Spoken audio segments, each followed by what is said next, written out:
The soul knows what to do to heal itself. The challenge is to silence the mind. Now I'm going to give you quote unquote steps. A preamble. This is the first few of these is not about what you need to do, but about how you need to do it. It's about who you need to be. Okay, let's go.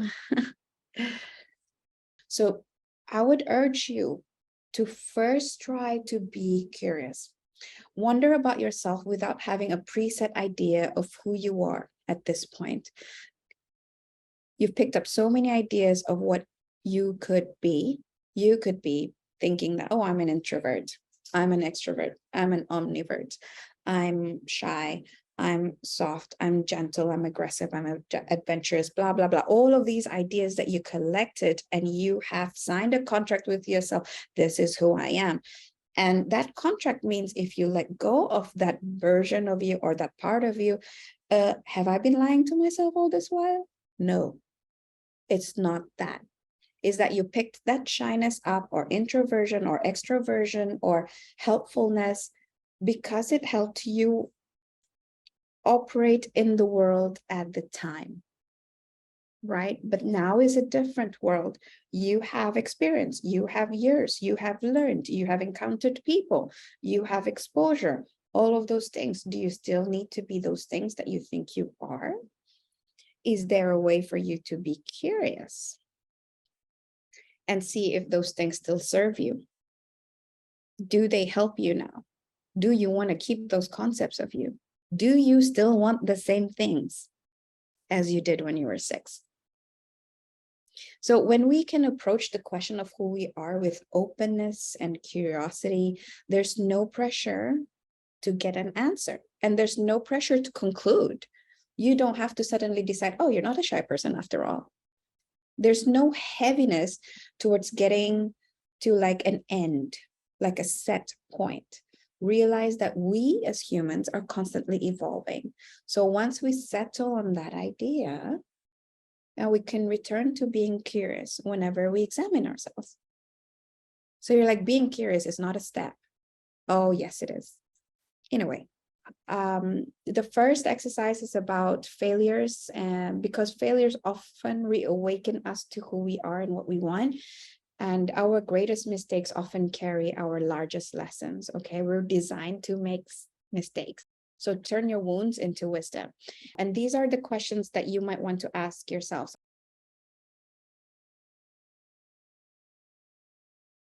Connect with your demise, connect with like, okay, that tragedy brought me what?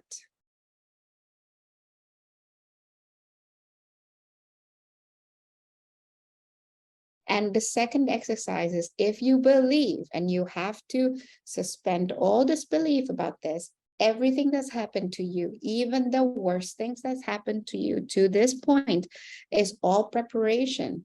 If you can believe that everything is preparing you to become your best self, what does your best self look like? If you didn't do this enough, you weren't that enough, that's okay. Because whatever you experienced brought you here. We carry a lot of guilt, we carry a lot of shame, blame, and different negative emotions that's stopping us from doing that examination. So we will move into it without this knowingness. We'll loosen our grip on definites, and accept that I'm definitely, like going to keep telling you, you're not definitely like this, or you're not 100% like that. And you might want to just like find out a little bit more with a little bit of curiosity and a lot of courage, find out who you're truly like and actually enjoy the process. Who knows, when we encounter something about ourselves that might be a bit different from what we hope for, we don't make the other part of us wrong. And that's super important. So, which brings us to the next point. Forgiveness. If you've made a choice that you're not proud of, learn this very key tool to seeing how that episode played a part in getting you here. Also figure out what was your hand in it. Can you take responsibility? You might not have been able to take responsibility when you were a kid, but now you can truly see it from a lens of an adult and say, okay, that part of it was my responsibility, but everything else that I blamed myself for was actually someone else's responsibility. And I don't do that out of sort of like irresponsibility, to make it really, really quick, but you do that because you understand more now than you did before. You can handle more now than you did before. Okay, whatever it is, right? Were we angry at ourselves? This is very sensitive because we don't want to walk around realizing that we're angry at ourselves, right? Because we're self-gentle, blah, blah. For now, acknowledge that those are possible. And you don't need details. You just get close to that knowing, like a ballpark idea, and acknowledge it. The next question is, can you take responsibility for what comes next? If you've done this exercise, can you take responsibility for what shows up, what you want to create? You know, once we're aware of something, you began to have options where you didn't have options before. You can ignore these options, but that's going to be like there. There's going to be a part of you that's watching to say, what are you going to do about it? What are you going to do about it? You can't change the past. So from this moment, what are your options? Before you move forward, can you bring yourself to forgive yourself? That's the hardest. It's one of the hardest things to do, but it is something that we need to learn slowly and over time. So if this calls to you and you want to start learning about this, seek help. There's so many resources for you to heal on this one. You've probably carried this for a long time and you need to let it go. Create space to be more yourself. I'm going to repeat that. Create space to be more yourself, because blame is taking up space right now. You know, you don't have to, if you feel like you've been carrying around something like a mask or a shield, that's great because it protects you from that thing ever happening again, but it also keeps you from expressing yourself. This is heavy, heavy topic. So if you need a break, breathe in through the nose, out through the mouth, because I'm going to move on respectfully. This is the next tool. Trust your power. Choosing based on what's outside, what's circumstantial, and choosing based on what's internal, like wants and needs, are totally different things. When you choose based on what is outside of you, you're choosing, or you're letting what's anything beyond your control to make decisions. You're choosing to believe that the outside is the greater power. I mean, I believe in God, right? Won't dispute that, but you are still at liberty to choose how you respond to what happens. When you believe that you can't do this, you're giving your power away. So one of our greatest powers is to choose our thinking, to choose our perspective, but we need a little help. How? The easiest is to check your environment, the people that you surround yourself with. If you can't find what you need there, we are at a great time in human history where we have access to resources, books, videos, audio stories of others who have and practicing how to show up differently in a way that honors themselves and others. Granted, there are not so many of these examples, but once you start looking, it's like stargazing. You know, if you've taken the time to look at the clouds, like you only see one star, give it a little bit of time. The clouds will shift. And you look long enough, you'll catch a glimpse of another star, and then suddenly you're awash with stars. There is no need to figure this out alone when there's a tested way that has worked for so many people. Stay with me here, and I have a few more integral steps for you that might make this process easier.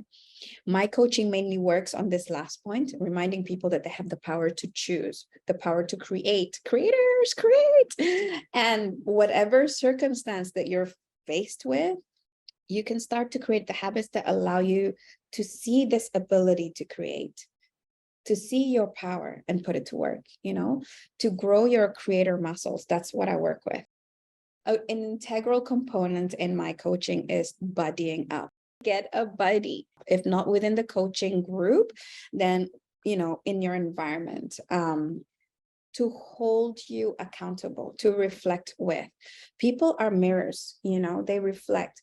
They're also lenses. They project. So if you don't know these words, I'm really sorry. I really hoped for you to be able to like get more. So I'm using I would say that the shortcut terms.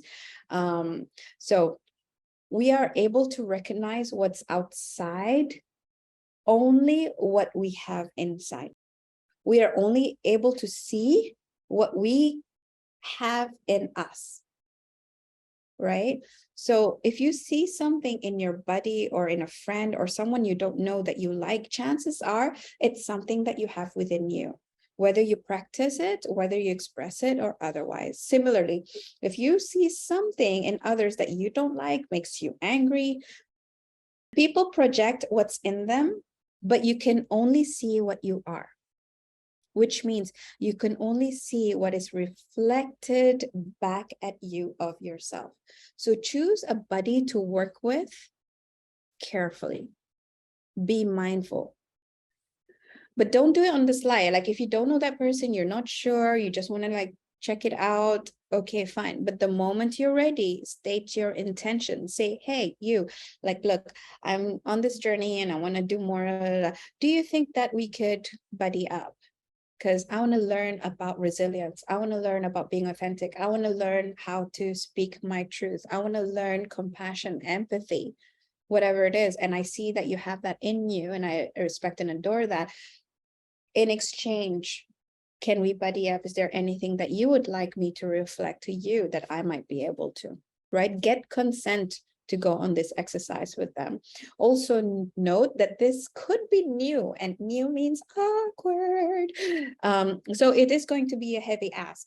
It is enormous work. So what helps is if you are actually buddying up with someone who you might not know very well, but you absolutely know for sure that they're on the same journey as you. Like, for example, in a group coaching situation, right? So be present, be mindful, be attentive, and focused. That's why it works better when you recruit someone who is on the same page. Okay, so set time aside for self-discovery. Intentionally plan it. Remember to be curious and open. Take responsibility for the part that you play. Be ready to forgive because you're going to be asked to. All right. And then this is like my super duper secret sauce, I would say.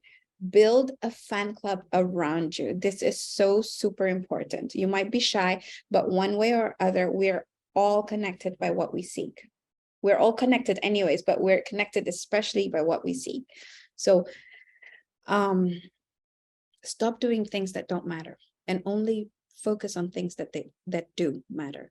Put yourself in a room where there are people who are ready to be your mirrors, to reflect back, because they took the courage to show up for themselves. In a nutshell, why I became a coach is because I wanted to grow my own fan club. And I realized that in order to do that, I needed to be someone else's number one fan. And thankfully, I was able to buddy up with many people. And then it didn't quite work out for me because instead of being buddies, I ended up being their coach. But I still am surrounded by these wonderful people who are living on purpose and who have found their presence. You know who I am. I'm Huwaida, dream coach, someone who believes that there is definitely a purpose in everything that you do. Definitely a purpose to you being here, and that humanity is improved by your sheer presence. So as a coach, I have no answers, but I have a lot of questions, and I ask them while encouraging you to set great goals, dream big dreams. I know you have them, and I know you know that you have them.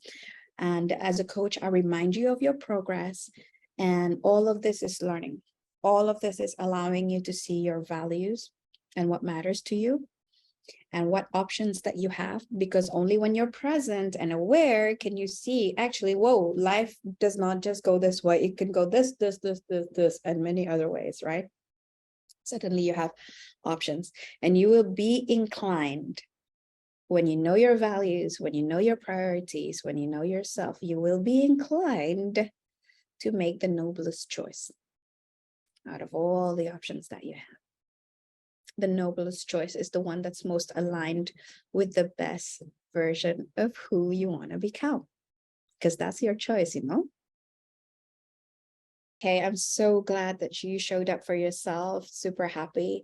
And wherever our path will cross in the future, I hope you can say hi, and I'll be happy to say hi back. So thank you so very much, and have a wonderful, amazing, magical, meaningful life ahead. Thank you. Thank you so much.